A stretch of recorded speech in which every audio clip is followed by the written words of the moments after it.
All right. We'll be speaking on well, I'll wait till the slide comes up to see how different the title is now, but thermoluminescence dating of volcanism on Hawaii, preliminary results. Jarek, take it away. Thank you. No, they're still preliminary. Well, this is the team that I'm working with, and as you see, Scott Hughes and Alex are volcanologists, field experts. Hazel works with me on the data gathering and the data reduction. We've been enabled through Survey and through Finesse and to some extent the Basalt project to pursue a project that I've had nagging at the back of my mind for about 30 years, which is the possibility of using thermoluminescence for dating volcanism. Next slide, please. Now, there's quite a lot of literature using natural TL, the TL that's naturally present in the rocks, for dating. You basically use the sample as a dosimeter. You go to the field. You plant an artificial dosimeter in the field. You work out the dose rate. Then you divide the dose in the rock by the dose rate in the environment and get an age. That process works extremely well for dating pottery. It works extremely well in small variations for dating quaternary sediments.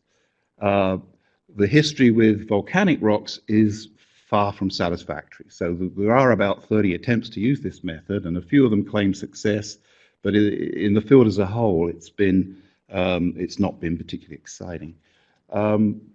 So I'm not going to tell you anything about natural TL. I'm going over to something entirely different, which is based on my experience using TL with meteorites, which is to use the induced TL. The TL, you drain the natural, throw the data away, give the sample a dose of irradiation, and you see how luminescent it is.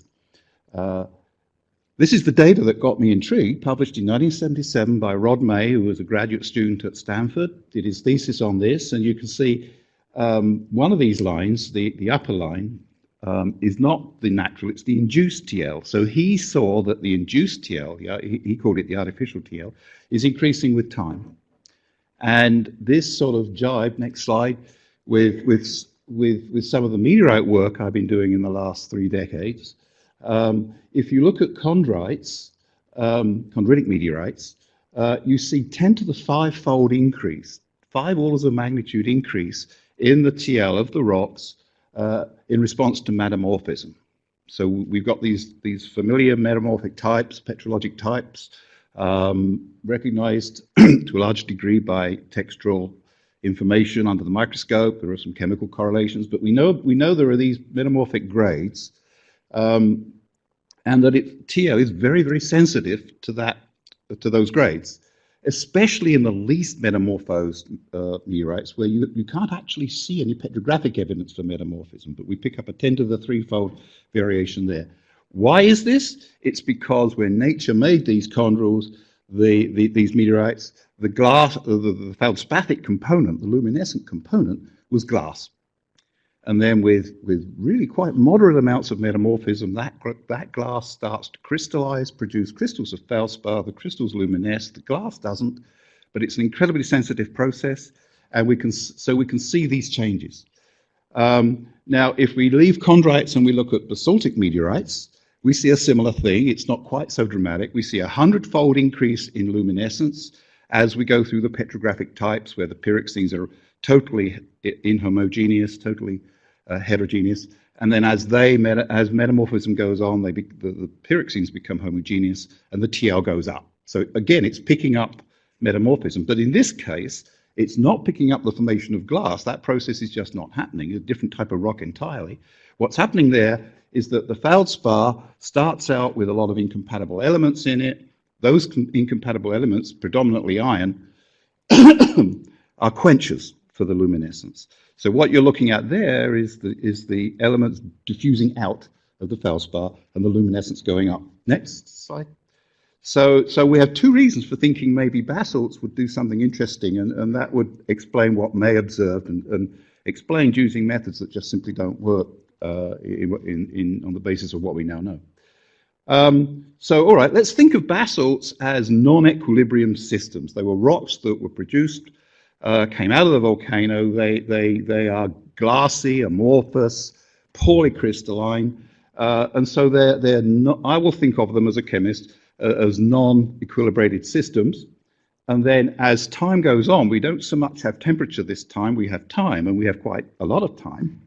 The same sort of processes we would imagine would happen. The glass would crystallize, the feldspars would lose their incompatibles, and the luminescence will go up.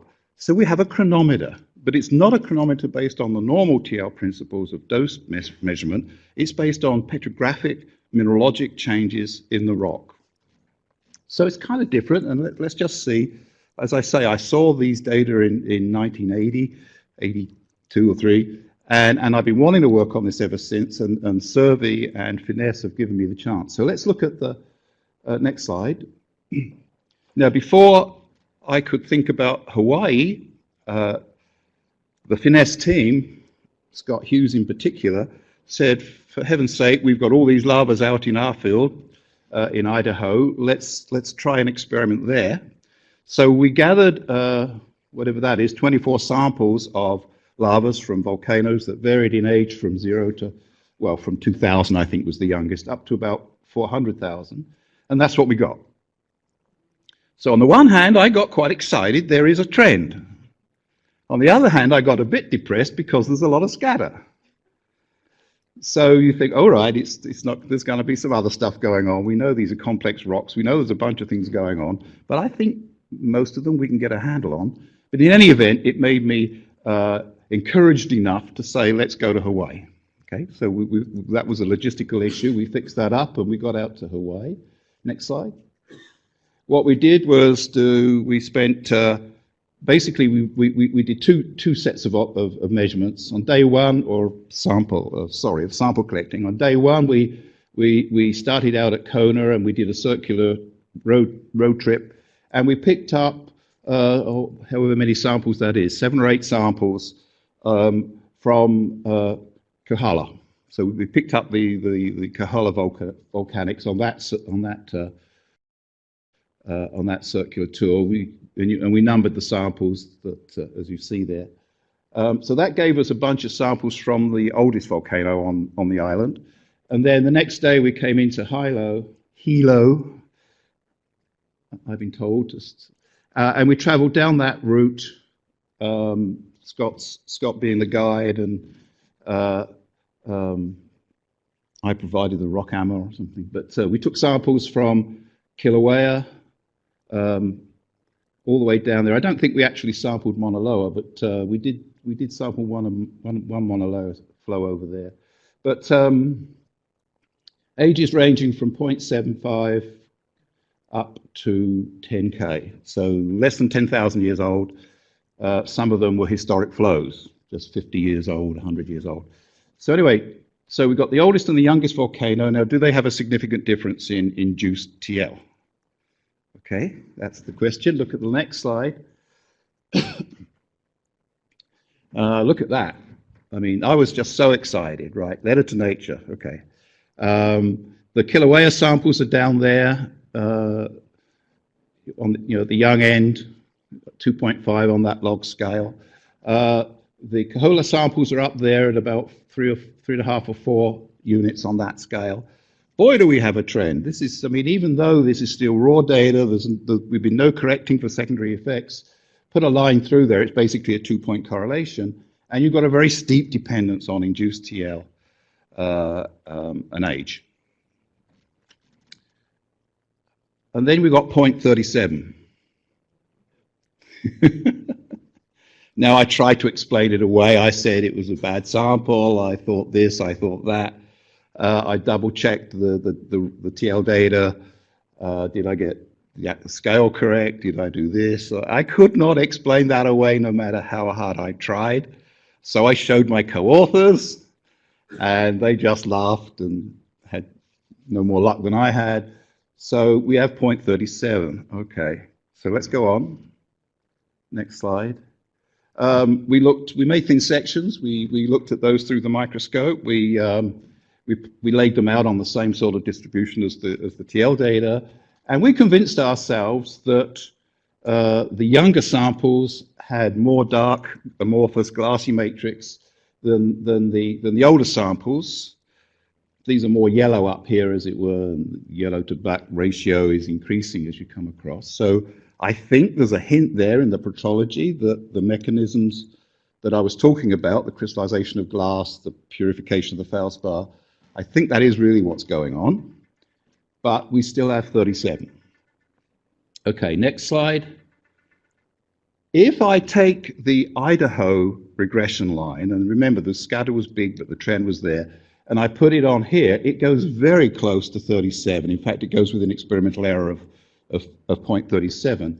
So now look what I have. The Idaho regression line is going there, and the Hawaii regression line is going off the screen up there.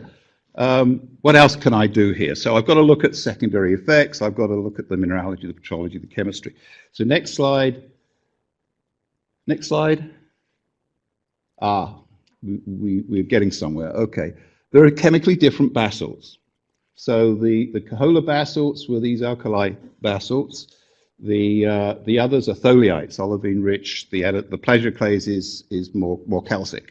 Okay. Next slide. This is bad news for a TL person who knows very well from work that was done 2001. Here we looked at the thermoluminescence intensity. Sensitivity is just a normalized sensitivity, induced TL. So we looked at the induced TL as a function of anorthite, and we've got a 10 to the 4-fold variation in TL with the composition of the feldspar. Really quite spectacular. Okay, so we have chemistry involved. So now next slide. I put a regression line through those data. I put on the alkali basalts with their much more pleasure clay, much more sodic feldspars. I put on the tholiites, and you can see purely on the basis of a difference in chemistry of the pleasure clays, we've got a factor of 12 difference. So chemistry is an issue. Right?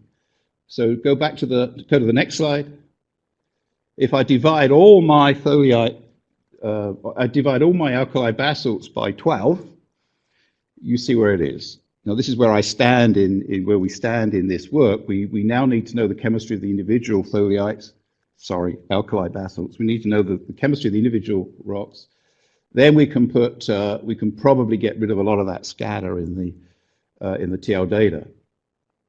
But you notice what's happened now is that the Idaho regression line and the new Hawaii regression line are not significantly different given the scatter on the data. So this is good news, right? If we can handle chemistry, it doesn't matter whether you're in Idaho or Hawaii. For this purpose, we're seeing an age dependency from the induced TL. Next slide. So these are my conclusions. We think we are seeing a 10-fold increase in induced TL with a 400K period. There is a lot of scatter which we've still got to work on, and we have a number of thoughts about what might be other things to look at in the scatter. Composition is a major factor, but if you can get the chemistry, you can handle it. We have a reasonably good correlation curve, which we could improve. What we could do, and we've got the same thing going on in Hawaii and Idaho, so it's not that dependent on locality. The process seems to be the same at either locations.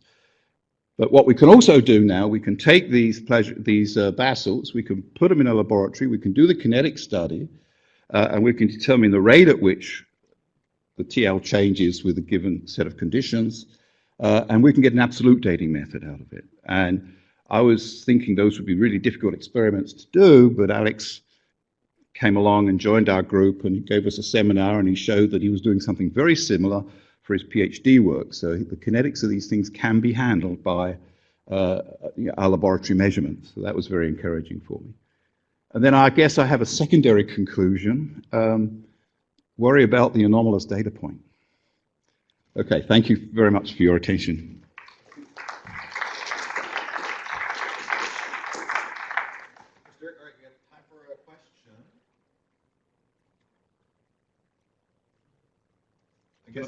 myself. Of course you can. Go ahead. Go for it. If you've got something? No, no, go for it. I have a question. Scott Hughes, Idaho State. Very interesting stuff, Derek. You're a co-author. Be careful what you say. Did any of your co-authors provide a suggestion that sample 37 might have been incorrectly sampled? They might have missed the appropriate outcrop? Oh, we wouldn't do that. Just wondering. No, we couldn't do that. We had GPS and we had maps and we had a highly skilled crew. That's the sound of a field partner backing up with you over the